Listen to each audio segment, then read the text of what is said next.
ओम श्री अरविंद मीरा। मु सुस्मिता महापात्र आज पाठ करने को जाऊँगी सावित्री महाकाव्य प्रथम खंड द्वितीय पर्व तृतीय सर्ग प्राण शक्तिर महिमा ओ पतन पृष्ठा नंबर 108। से एक आंतर सत्ता जे तार आत्मा और लक्ष्य संबंधरे अनिश्चित अतिमात्रा पुलक एवं सुखरे सहजरे श्रांत होई पड़े। से सुख दुखर कषाघात एवं वेदना और चांचल्यर सहजात सुस्वादु चाहे।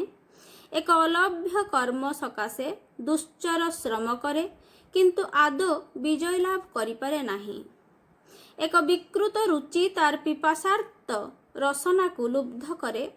से सही दुख जोगु अश्रुपात करे जहाँ से स्वेच्छारे वर्ण करि आणे।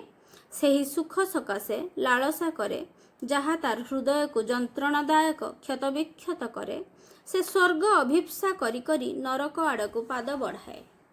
सुजोग और दुर्जोग को से तार क्रीड़ा संगी हिसाब से बाछि नहीं थाए। नियतिर निदारुण दोलन को तार शैशवर दोली और आसन रूपे से धरी नहीं थाए। तथापि कालातीतंक ठारू तार शुद्ध शुभ्र जन्म तार चक्षुरे एक लुप्त विश्वासनंदर रश्मि वर्तमान सुधा लागी रही। तार सकल चित्तवृत्ति हेउछि अनंतंकर मुखा भली। सौंदर्य और संतोष तार जन्मगत अधिकार एवं एक अंतहीन आत्मरति हेउछि तार चिरंतन निवास। वर्तमान सही प्राणलोक आनंदर आदिमूर्ति अश्वपति सम्मुखरे प्रकाश कला। तार आकस्मिक प्रकाश आर्त हृदय को सहाय करिबा लागि आकांक्षा और आशा रखिबा लागि प्रलुब्ध कला।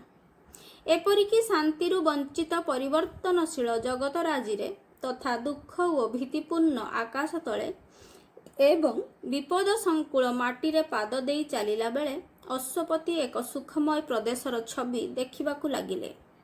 पूतव्यमर एक स्थपतिकारुरे गठित सौध जहा वृत्ताकाररे घुरी घुरी सृष्टिर शिखर पर्यंत उठिछि।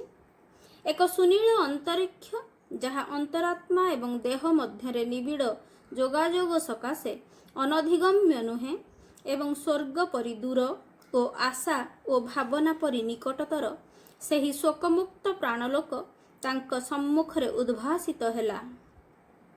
अश्वपतिंक ऊर्ध्वरे मानुष दृष्टिरे देखा जाउथिबा स्वर्गराजी ठारू अन्यतर एक नूतन स्वर्गीय शीर्षदेश देखागला।